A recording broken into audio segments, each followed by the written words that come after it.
नमस्कार, न्यूज 24 देख रहे हैं आप। मैं हूं आपके साथ डॉक्टर मीना शर्मा। 8वें वेतन आयोग से कर्मचारियों की सैलरी में कितना इजाफा होगा? सरकार पर अर्थ का बोझ कितना बढ़ेगा? कर्मचारी कितने मालामाल होंगे और पूरी अर्थव्यवस्था में, समाज में इसका क्या आर्थिक जो बोझ है वो बढ़ेगा? ये सवाल है जो इस वक्त दिल्ली चुनाव सिर पर और बजट की तैयारी और उस बीच में 8वें वित्त आयोग को लेकर सरकार की घोषणा। तमाम पहलू 8वें वित्त आयोग से जुड़े हुए हमने पहले भी समझने की कोशिश की है कि आखिर इसका कितना असर, कैसे जो इससे जुड़े हुए बड़ी संख्या में कर्मचारी हैं उनके जीवन पर पड़ने वाला है। 8वें वेतन आयोग से न्यूनतम वेतन कितना होगा, प्राइवेट कर्मचारियों पर इसका क्या असर होगा, ये तमाम सवाल हैं जिनका जवाब ढूंढने की कोशिश हमारे खास मेहमानों के साथ करेंगे। डॉक्टर मनोज पांडे, जो कि अध्यक्ष हैं लुआक्टा के, हमारे साथ जुड़े हैं। गिरीश चंद्र मिश्र जी हैं, महामंत्री रोडवेज परिषद यूपी के। राजेंद्र राणा है, प्रदेश अध्यक्ष राज्य कर्मचारी संयुक्त महासंघ। और वेद माथुर अर्थशास्त्री हैं। आप सभी का बहुत बहुत स्वागत है। तो शुरुआत डॉक्टर मनोज पांडे आपसे ही करते हैं, क्योंकि इस पूरे मामले में जो सबसे ज्यादा प्रभावित होने वाला वर्ग है वो है कर्मचारी वर्ग। सीधे सीधे उनकी जिंदगी पर इसका जो असर है वो उनके जीवन की गुणवत्ता को कितना बढ़ाएगा। 8वें वेतन आयोग से न्यूनतम वेतन की जो बात आ रही है और सैलरीज में जो इजाफा होने वाला है, तो कर्मचारी की जीवन में, गुणवत्ता में कितना असर? मनोज पांडे जी। पहले तो आपका बहुत बहुत आभार, न्यूज 24 का आभार कि बड़ा समसामयिक विषय पर आपने परिचर्चा शुरू की, तो आपका आभार। हम सब कर्मचारी संगठन हैं, तो ये जो 8वें वेतनमान की बात हो रही है, पहले तो इस बात के लिए अपने सभी साथियों का आभार कि हमारे साथी लगातार सरकार से आंदोलन कर रहे थे। कई बार सरकार द्वारा पार्लियामेंट में कहा गया कि 8वां पे कमीशन बनाने का अभी सरकार का कोई इरादा नहीं है, विचार नहीं है। बार बार सरकार द्वारा मना किया जा रहा था और ऐसा लग रहा था कि 8वां पे कमीशन, जब 7वां पे कमीशन आया था तो सरकार की तरफ से एक बयान जारी किया गया था और एक संकेत दिए जा रहे थे कि 8वां पे कमीशन देश में नहीं बनाया जाएगा। ये पहली बार ऐसा हो रहा था, तो सबसे पहले अपने साथियों का, सभी साथियों का, जो कर्मचारी साथी हमारे हैं, शिक्षक साथी हैं और अन्य जो साथी हैं, चाहे वो केंद्रीय कर्मचारी हो, राज्य कर्मचारी हो, दूसरे राज्यों के कर्मचारी हो, सबका एक समवेत सम्मिलित प्रयास था और सम्मिलित आंदोलन था, जिसके कारण अंततः सरकार को, भले ये कहा जा रहा है कि दिल्ली चुनाव के डर से, भाई भय, लोकतंत्र में भय भी एक बहुत बड़ी चीज होती है। बिन भय होए न प्रीत, तो इसको, उसको भय और प्रीत से हम सब देखते हुए हम अपने साथियों को आभार व्यक्त करते हैं। लोग कहते हैं सरकारों को आभार व्यक्त किया, बहुत सारे हमारे संगठन में देखा सरकारों को आभार व्यक्त कर रहे हैं, लेकिन हम लोगों का, हमारा स्पष्ट मानना है संगठन का, हमारे संगठन का, कि ये हमारी जीत है, हमारा दबाव है, जिसके कारण ऐसा किया गया। अब रही बात कितना इजाफा करते हैं, देखिए आपके इस पैनल में अर्थशास्त्री साथी भी हमारे जुड़े हुए हैं और वेतन और वेतन परिलब्धियां या दूसरी चीजें जो होती है वो अर्थशास्त्र से जुड़ी होती है। सबसे अधिक अगर कर्मचारियों के वेतनमान में बढ़ोतरी की गई तो वो था छठा वेतनमान। छठे वेतनमान में एक सम्यक रूप से, जिस समय मल्टीनेशनल कंपनियों में लोगों को बहुत हाई पैकेज मिल रहे थे, जो बहुत पढ़े लिखे लोग थे, जो उच्च पदस्थ लोग थे, वो धीरे धीरे सरकारी सेवाओं को छोड़ करके मल्टीनेशनल की तरफ जा रहे थे। उस समय मनमोहन सिंह जी प्रधानमंत्री थे और उन्होंने एक अच्छा पैकेज दिया। दूसरा, सेवंथ पे कमीशन में बहुत इजाफा तो नहीं हुआ, बहुत इजाफा नहीं हुआ। सेवंथ पे कमीशन आया, लेकिन सरकार, जितना कर्मचारियों को उम्मीद थी उसके अनुरूप बहुत कुछ सरकार ने दिया नहीं। अब 8वें पे कमीशन की बात हो रही है, हालांकि अभी सरकार ने कोई आधिकारिक घोषणा नहीं की, अभी कमीशन का गठन नहीं हुआ। सरकार की मंशा क्या है, चुनावी मंशा है क्या, चुनावी मंशा के बाद हम सब कितना दबाव बना पाते हैं, ये एक बहुत बड़ा यक्ष प्रश्न है। और इस यक्ष प्रश्न का उत्तर अभी समय से पहले दे पाना तो बड़ा कठिन है, लेकिन इतना जरूर हम सब कहेंगे कि वर्तमान सरकार को ये सोचना चाहिए कि कर्मचारी, अब जिस तरीके से वर्कलोड बढ़ता जा रहा है, संख्या कर्मचारियों की घटती जा रही है, एक दूसरा जिस तरीके से रुपए का अवमूल्यन हो रहा है, बाजार में। असली चीज रुपए का अवमूल्यन है। अगर रुपए का अवमूल्यन न हो तो अगर कम भी बढ़ोतरी हो तो वो अधिक लगेगी, लेकिन अगर रुपए का अवमूल्यन हो, जैसे सरकार बार बार जो डीए की घोषणा कर रही है, जो जीडीपी है, उस जीडीपी के सापेक्ष डीए कम दिया जा रहा है, तो जो रुपए का अवमूल्यन हो रहा है, वो कितना अवमूल्यन हो रहा है और कितना बढ़ाए जाने पर उस रुपए की कीमत कितनी बचेगी, ये तो हमारे अर्थशास्त्री साथी बताएंगे। लेकिन हम इतना जरूर कहेंगे कि रुपए का अवमूल्यन हो रहा है, तो जो पिछला फार्मूला 7th पे कमीशन का था 2.57 का, हमें लगता है कि वो फार्मूला इरिलीवेंट है। छठे वेतनमान की तरह एक सोचना चाहिए सरकार को कि छठे वेतनमान की तरह एक हैंडसम अमाउंट, हैंडसम तरीके से वेतन और परलब्धियों की बात करे, जिससे कि कर्मचारियों का जीवन स्तर बढ़ सके। और जो वर्तमान में चुनौतियां है, देखिए समय चुनौतियों का है, पूरे दुनिया में तो इसका चुनौतियां चल मतलब रही आपसे बात हैं। करने के बाद डॉक्टर मनोज पांडे जी, अभी स्पष्टता नहीं है, अस्पष्टता है, क्या होगा 8वें वेतन? कोई अस्पष्टता थोड़ा सरकार ने बस इतना बताया है कि 8वें पे कमीशन का गठन किया जाएगा या गठन करने की सहमत प्रधानमंत्री जी की तरफ से दी गई है। तो इतना तो तय है कि 8वां वेतनमान का जो आयोग है वो गठित हो रहा है। उस आयोग में कौन कौन लोग होंगे, क्योंकि अलग अलग भाई एक केंद्रीय कर्मचारियों का बनेगा, हम लोगों का विश्वविद्यालय अनुदान आयोग से बनता है। तो अभी अभी हमें लगता है कि केवल और केवल एक, अभी तो पहला चरण पूरा हुआ है। अब पूरा भी नहीं, पहले चरण की घोषणा हुई है। हम पूरा भी इसे नहीं कहेंगे, पूरा कहना तो हमें लगता है कि पहला चरण भी पूरा नहीं है अभी तो ये जो अभी तो पहले चरण की घोषणा है, दरअसल पहले चरण की घोषणा है, राजेंद्र सिंह घोषणा राणा है, जी क्योंकि उसको इसलिए हम मान सकते हैं कि कैबिनेट मीटिंग के बाद उसकी ब्रीफिंग में केंद्रीय कैबिनेट मंत्री द्वारा प्रेस को यह बताया गया है कि 8वें वेतनमान की प्रधानमंत्री जी ने कैबिनेट मीटिंग में मंजूरी, अभी कैबिनेट ने नहीं दिया है, प्रधानमंत्री जी ने सहमति प्रदान की है। अभी कैबिनेट ने कोई सहमति नहीं प्रदान की है, अभी कैबिनेट में चीजों का आना बाकी है, कैबिनेट में पूरा प्रस्ताव आना बाकी है। तो इसलिए संगठनों के रूप में हम सबकी मांग रहेगी आपके चैनल के माध्यम से। राणा जी, इसका मतलब ये हुआ अभी दिल्ली बहुत दूर है। जी जी नमस्ते। सही बात है, क्योंकि अब तक मात्र एक औपचारिक एक संकेत है सरकार का, जामा नहीं पहनाया। तो जब तक वो नहीं होता तब तक तो कुछ भी इस विषय में कहा जाना, क्योंकि अभी तो बहुत सारी प्रक्रिया इसमें बाकी है। जी, बहुत सारी प्रक्रिया बाकी है, लेकिन इस प्रक्रिया के तहत जब हमने पिछली बार भी 8वें वेतन आयोग की घोषणा जब हुई थी, सरकार प्रधानमंत्री की तरफ से इसकी अनुशंसा कर दी गई है, ये बात जब केंद्रीय कैबिनेट मंत्री ने बताई थी, तब भी हमने इस पर चर्चा की थी। वेद माथुर जी, आपको याद होगा। गिरीश चंद्र मिश्र जी, मैं आपके पास आ रही हूँ, उसके बाद वेद माथुर जी के पास जाऊंगी, क्योंकि वेद माथुर जी एक व्यापक परिप्रेक्ष्य में इस बात को समझाएंगे, और गिरीश जी आपका जो परिप्रेक्ष्य है वो आपके कर्मचारियों के संदर्भ में इसे और आगे बढ़ा सकता है। तो गिरीश जी, सवाल यह है कि इस घोषणा के साथ जो अपेक्षित है, मतलब मिनिमम इतना तो होना ही है, ये तो अगर एक वेतन आयोग का गठन हो जाता है, मतलब अब तक 7 वेतन आयोग आए हैं, तो क्रमशः जो एक के बाद एक वेतन आयोग आता है, तो मिनिमम इतना तो होना ही है, वो तो तय है। गिरीश जी, मीना जी, बहुत अच्छा विषय लेकर के आज आपने ये डिस्कशन प्रारंभ किया है। तो सबसे पहले तो मैं आपको और जो पैनलिस्ट हैं सभी को प्रणाम करता हूं। और मैं ये समझता हूं कि जो मुख्य प्रश्न आपने किया है कि इजाफा कितना होगा, कितना संभावित है, अभी तो कल्पना में बात करना है एक तरह से।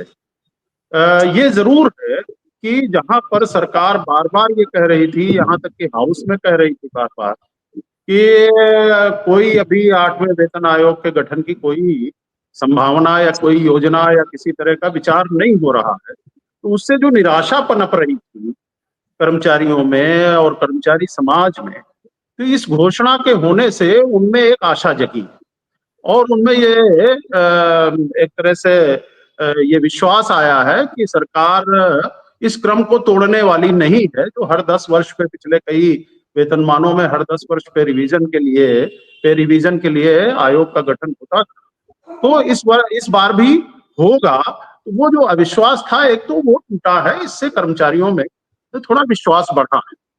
एक तो ये, दूसरी बात ये है कि कुछ जैसे कुछ केंद्रीय कर्मचारी संगठन है और कुछ व्यापक लेवल पर राष्ट्रीय स्तर के संगठन है, एक इप्सेफ करके संगठन है, वो ये कह रहा है कि जब वर्तमान सरकार एक देश एक विधान एक देश एक चुनाव की बात कर रही है तो राष्ट्रीय वेतन नीति भी होनी चाहिए, एक देश एक वेतन मान की भी बात होनी चाहिए, ऐसे भी कुछ सुझाव आ रहे हैं।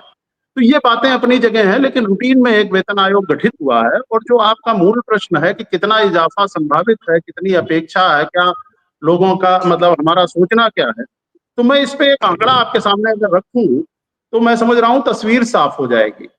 फोर्थ पे कमीशन से मैं उठाता हूं, अगर उस फोर्थ पे कमीशन में मिनिमम जो सैलरी थी फोर्थ क्लास की वो 750 रुपया बेसिक सैलरी थी, और जब पांचवा वेतनमान आया तो 750 से बढ़ा के 2550 कर दी गई, मिनिमम 2550 हो गई, तो यानी 3.4 टाइम्स जो है उसमें इंक्रीज हुआ, 3.4 गुना की वृद्धि हुई।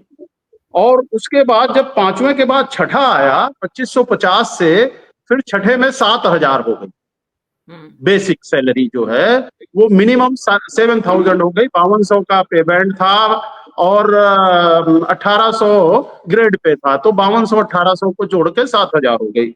तो ये जो है ये 2.74 टाइम्स जो है ये 2.74 गुना वृद्धि हुई, यानी तीसरे चौथे से पांचवें में 3.4 गुना वृद्धि हुई, और फिर चौथे पांचवें से छठे में 2.74 गुना वृद्धि हुई, यानी कम हुई।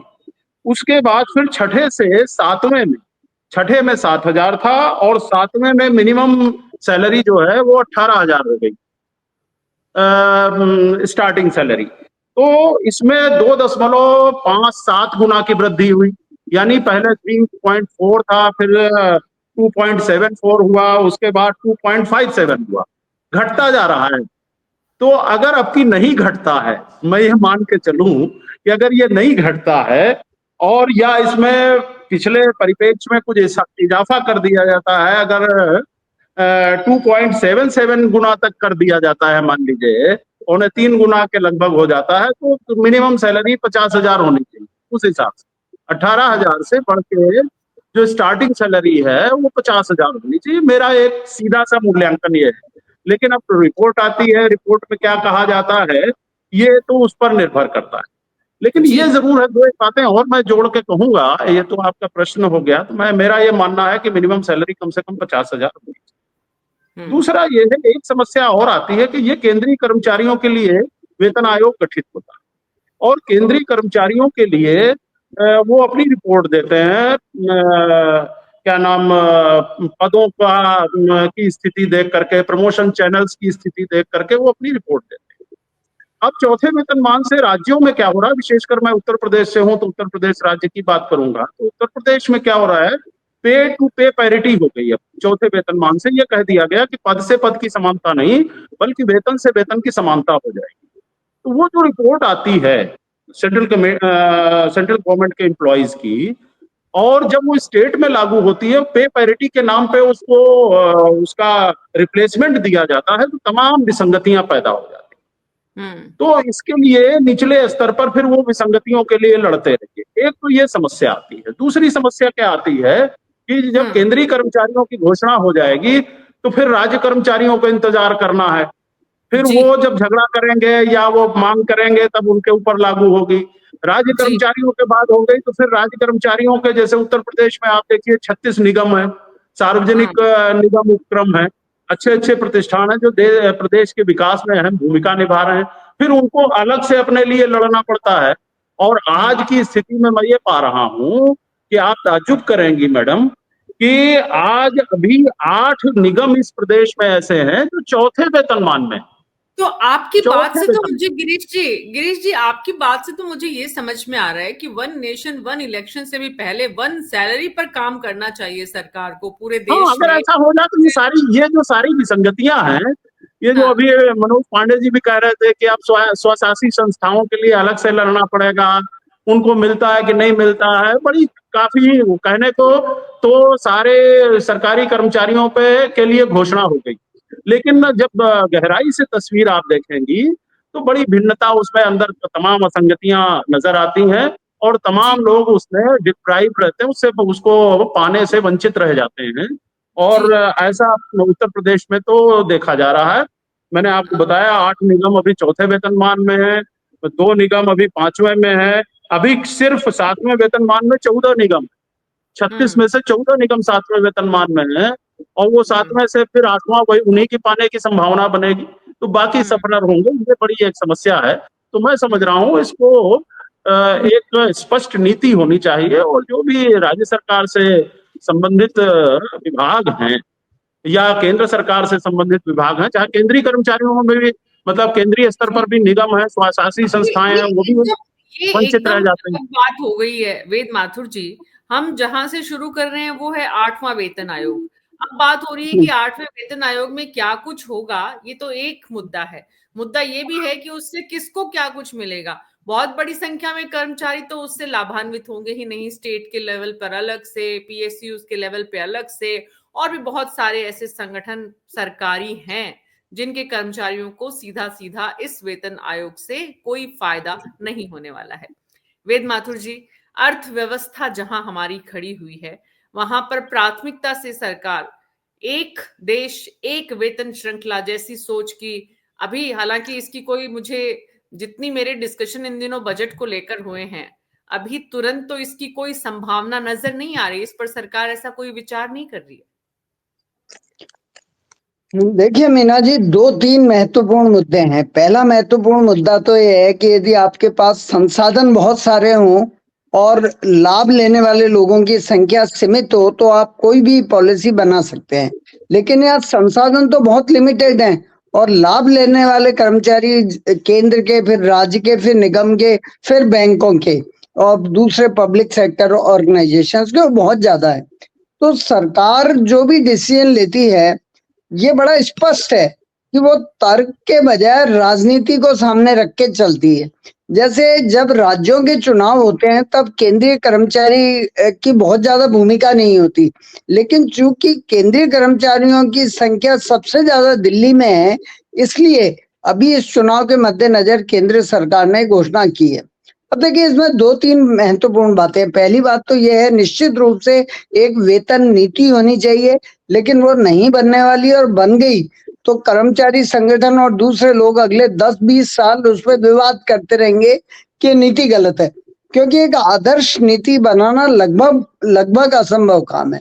दूसरी बात यह है कि देखिए जो ये वेतन आयोग और वेतन वृद्धि है, ये अपने आप में एक लॉलीपॉप है। उसका कारण क्या है कि जिस दिन ये वेतनमान की फाइनल घोषणा होगी कि भाई इतने % बढ़ने वाला है, आप इसे मजाक समझेंगी। जिस दिन अखबार में खबर आएगी, आप सब्जी मंडी में जाके देख लीजिएगा कि जो भिंडी आपको 20 रुपए पाव मिलती है, मान लीजिए, तो 25 रुपए पाव हो जाएगी। तो मुद्रास्फीति है वो उसी दिन से शुरू हो जाएगी।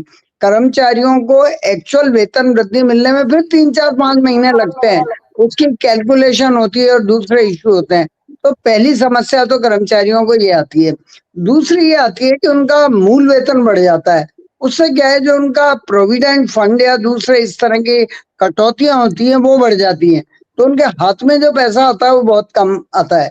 तीसरी मार कर्मचारी को पड़ती है इनकम टैक्स की।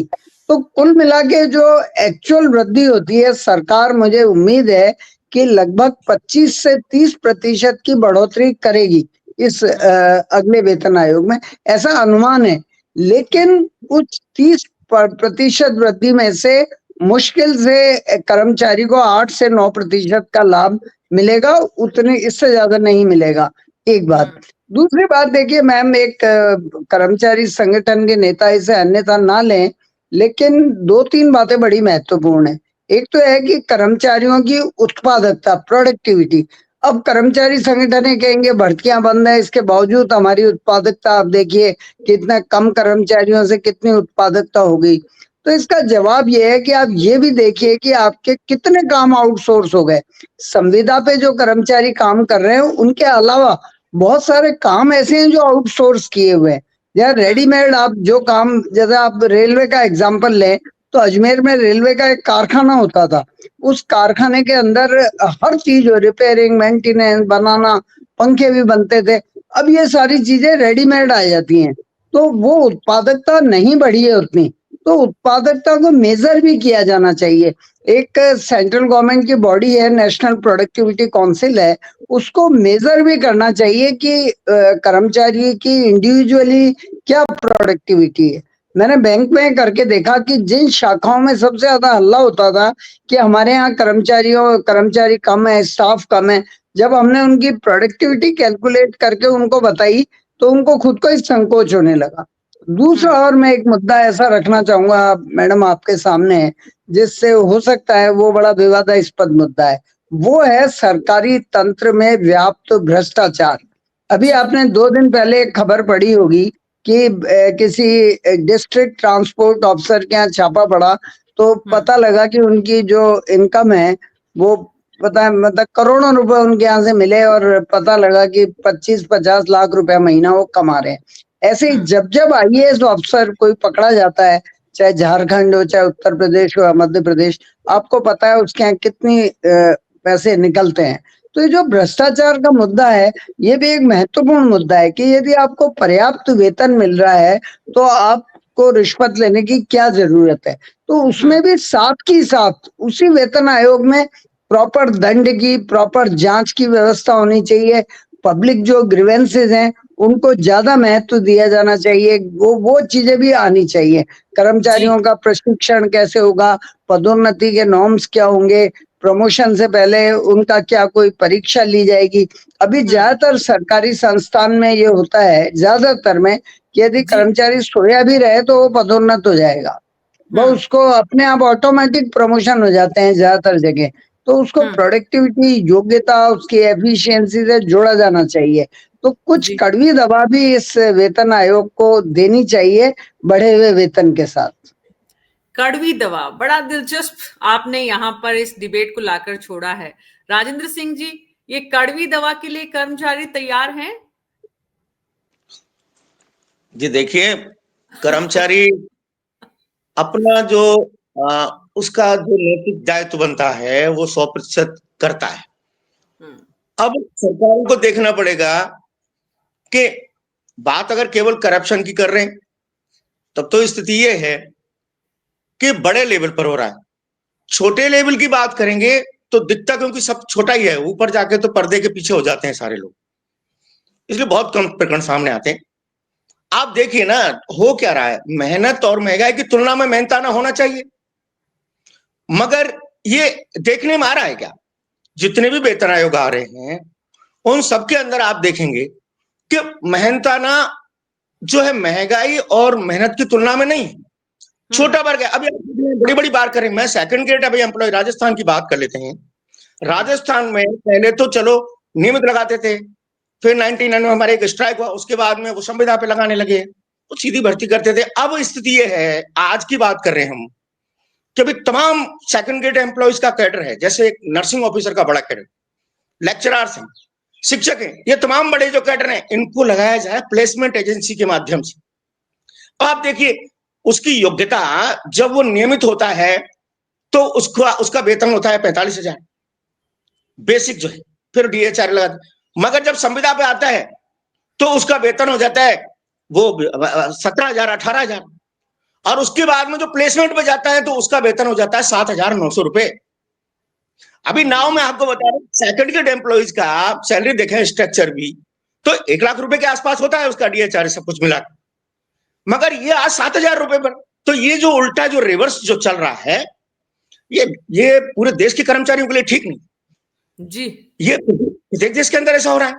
तो मैं कहता हूं, जब आप उसको 1.5 लाख रुपए की योग्यता रखने वाला व्यक्ति है, अब आपने उसका स्टेटस दे दिया उसको, मगर उसको आप वेतन नहीं दे रहे, तो अब सोचिए वो गुजारा कैसे करेगा। तो क्या करप्शन करप्शन की का जड़ में कहीं ना कहीं छोटा मोटा जो करप्शन है उस करप्शन की जड़ में कहीं ये पद्धति तो नहीं है। राजेंद्र जी करप्शन करने वाली बिरादरी तो वो है ही नहीं जो इस सैलरी स्ट्रक्चर में है। करप्शन करने वाली बिरादरी तो वो है जो हाई पे स्केल पर है। गुजारा नहीं हो रहा, आप कहां ले जाके छोड़ रहे हैं? तो ये सोचिए आप किस तरह की फौज नीति तैयार कर रहे हैं। आप इसके बलबूते पर देश के विकास की बात करें, आप सभी जगह पर आपने परमानेंट भर्तियां लगभग बंद कर दी, प्राइवेटाइजेशन कर रखा है, और उसमें भी एजेंसियों के माध्यम से। आप तो वो योग्यता भी नहीं परखते।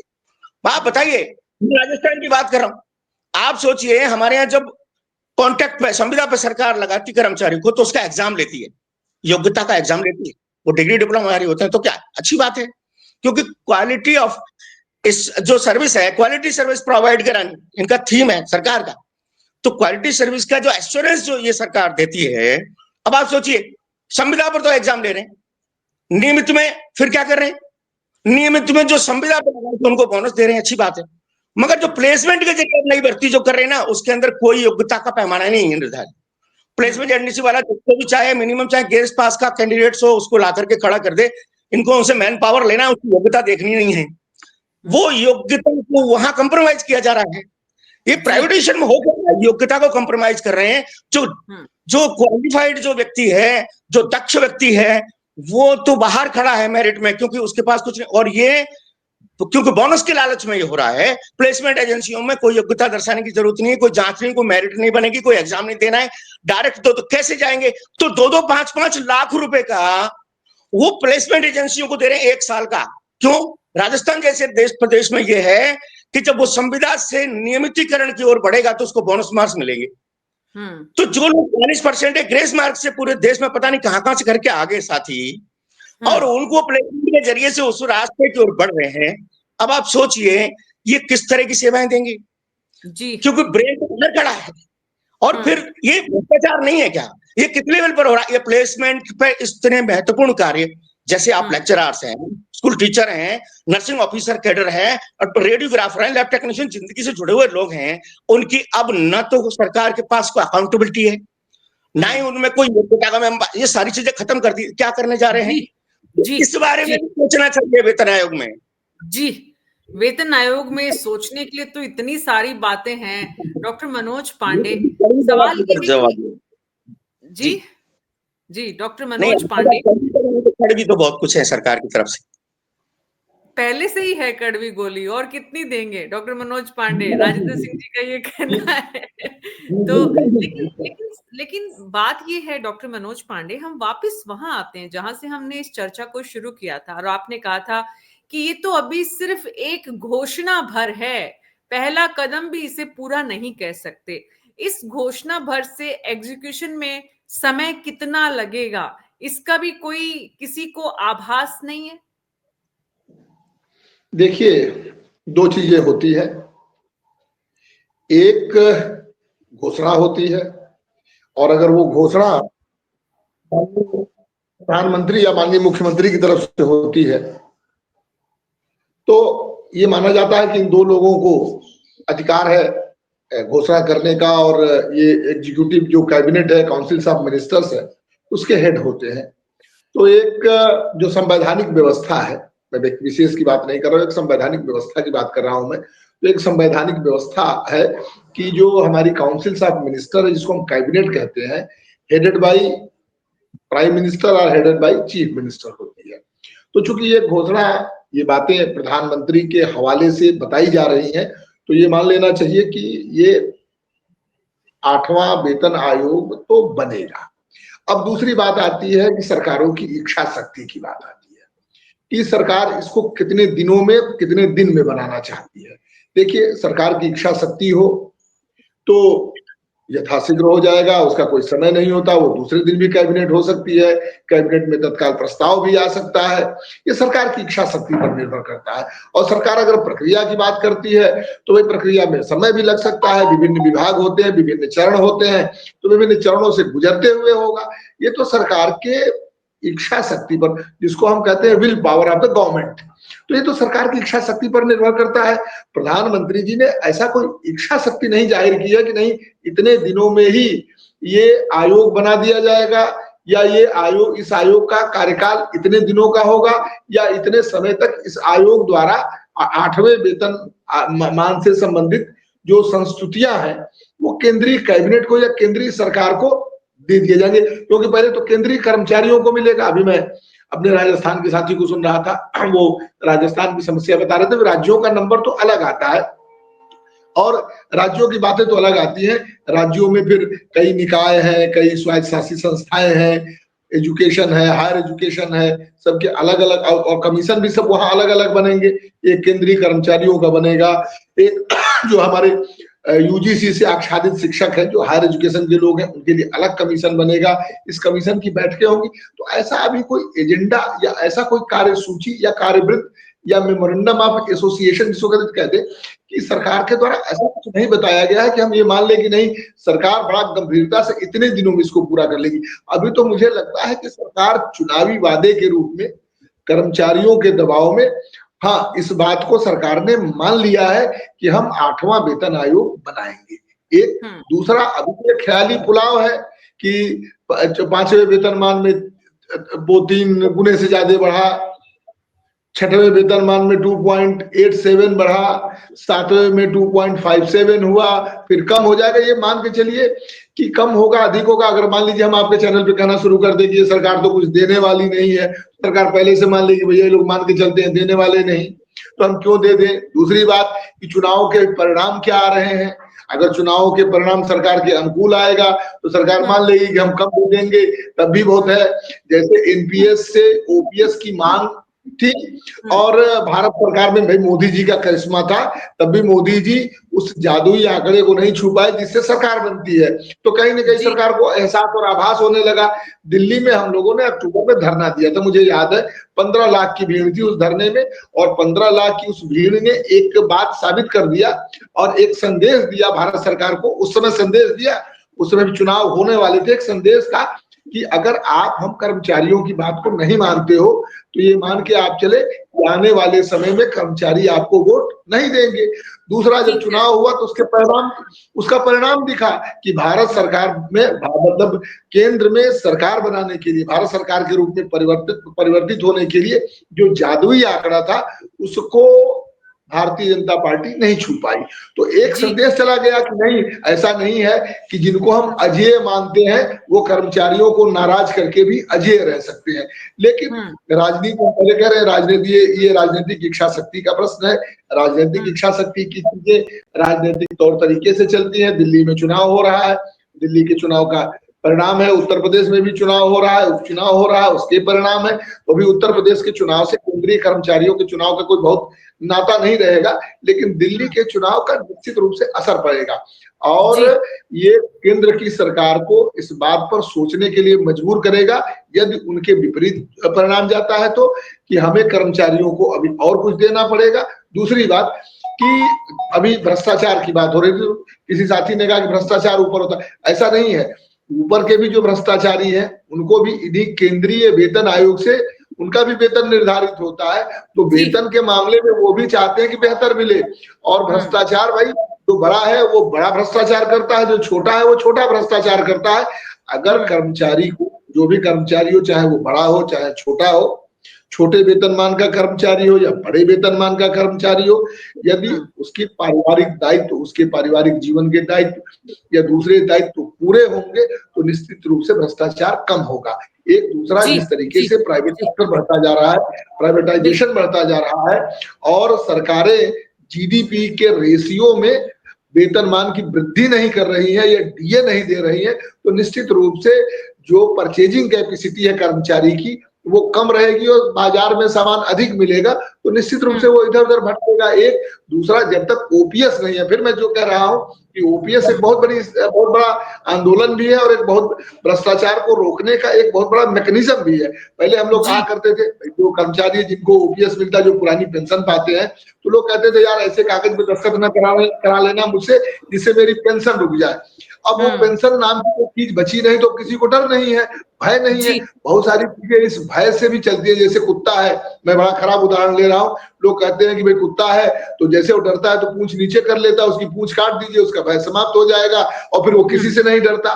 हमारे कर्मचारियों का ओपीएस छीन लिया गया है, तो ओपीएस जब चला गया तो वो अपने आप का अपना भविष्य वो असुरक्षित पाता है, तो इस असुरक्षा की भावना उसे भ्रष्टाचार की तरफ भी ले जाती है, भ्रष्टाचार भी बढ़ाती है। तो मेरा ये मानना है कि सरकारों को इच्छा शक्ति के साथ, एक कि एनपीएस से यूपीएस आ गए तो यूपीएस से ओपीएस भी हो सकते हैं, जब ये व्यवस्था बदल सकती है, सरकार ये मानती है, सारे नेता ये मानते हैं कि नहीं ओपीएस अच्छा है, अपने लिए ओपीएस लेते हैं, तो ओपीएस की तरफ बढ़े।